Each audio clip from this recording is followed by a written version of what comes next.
சென்னையில் விமான விபத்து நடைபெற்றால் எப்படி செயல்படுவது என்று விமான போக்குவரத்து ஆணையம் சார்பில் ஒத்திகை நிகழ்ச்சி நடைபெற்றது. இதுகுறித்த கூடுதல் விவரங்களுடன் இணைகிறார் செய்தியாளர் ஜெய்சங்கர்.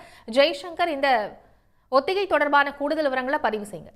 அதாவது சமீபத்தில் அகமதாபாத்தில் விமானம் டேக் ஆஃப் செய்யும் போது சில நிமிடங்களே அந்த விமானம் விழுந்து பல பேர் உயிரிழந்தனர்.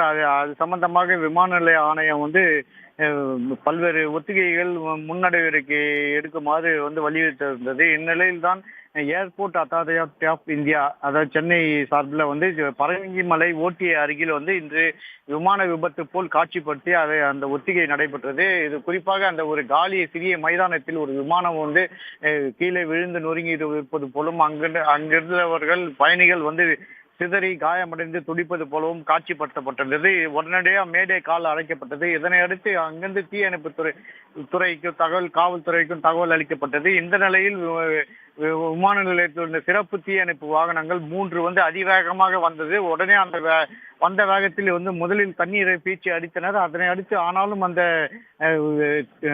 எரிபொருள் இருப்பதால் அது கொழுந்து விட்டு எரிய தொடங்கியது. இதனை அடுத்து உடனடியாக நுரைப்பீச்சி அடித்து அந்த விமானத்தில் உள்ள தீயை கட்டுப்படுத்தும் பணியில் ஈடுபட்டார்கள்.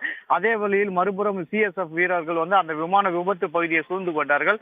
மேலும் அங்குள்ள துடித்த பயணிகளுக்கு மீட்பதற்காக மருத்துவத்துறையினர் மற்றும் காவல்துறையினர் உடனடியாக அங்கு ஆம்புலன்ஸ் அவசர ஊர்திகள் வரவேற்கப்பட்டன. இதில் பிரியாரிட்டி எனப்படும் யாருக்கு முக்கியத்துவம் கொடுக்க வேண்டும் என வகைப்படுத்தப்பட்டது. அந்த வகையில் உயிருக்கு துடித்துக் கொண்டிருப்பவர்களும் காயமடைந்தவர்களுக்கும் முக்கியமாக அவர்களுக்கு முதலுதவி கொடுக்கப்பட்டு அவர்களை அவசர ஊர்தியில் ஏற்றப்பட்டு அனுப்பினார்கள். அதே நேரத்தில் தத்ரூபமாக காயமடைந்தவர் போல் காட்சி அளித்தவர்களை அங்குள்ள வீரர்கள் மற்றும் மருத்துவத்துறையினர் அவர்கள் தூக்கி சென்றும் மற்றும் ஸ்ட்ரெச்சரில் ஏற்றியும் அந்த அவசர ஊர்தியில் ஏற்றி சென்று மருத்துவமனைக்கு அனுப்பிவிட்டார்கள். அதனை அடுத்து விமான நிலைய உயர் அதிகாரிகள் மற்றும் இராணுவத்துறையினர் மற்றும் தேசிய பாதுகாப்பு பேரிடர் மீட்பு படையினர் என அடுத்தடுத்து அங்கு அதிகாரிகள் குவிந்து அவர்கள் அந்த வலயத்துக்குள் கொண்டு வந்தனர். மேலும் அந்த விபத்து போல் காட்சிப்படுத்தப்பட்ட அந்த விமானத்திலிருந்து கருப்பு பெட்டியை எந்த ஒரு சேதாரம் இல்லாமல் மீட்பது என முடிவு செய்து அதற்குள் அந்த தீக்குள் புகுந்த அந்த கருப்பு பெட்டியை மீட்டு அதை பத்திரமாக சீல் வைத்து அனுப்பினார்கள்.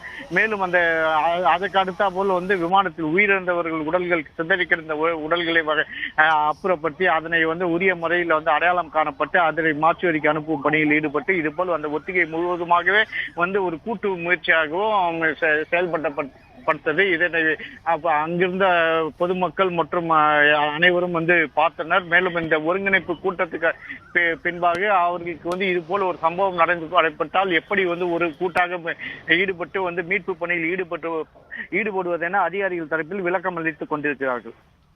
உடனுக்குடன் செய்திகளை தெரிந்து கொள்ள சன் நியூஸ் பெல் ஐகானை கிளிக் பண்ணுங்க.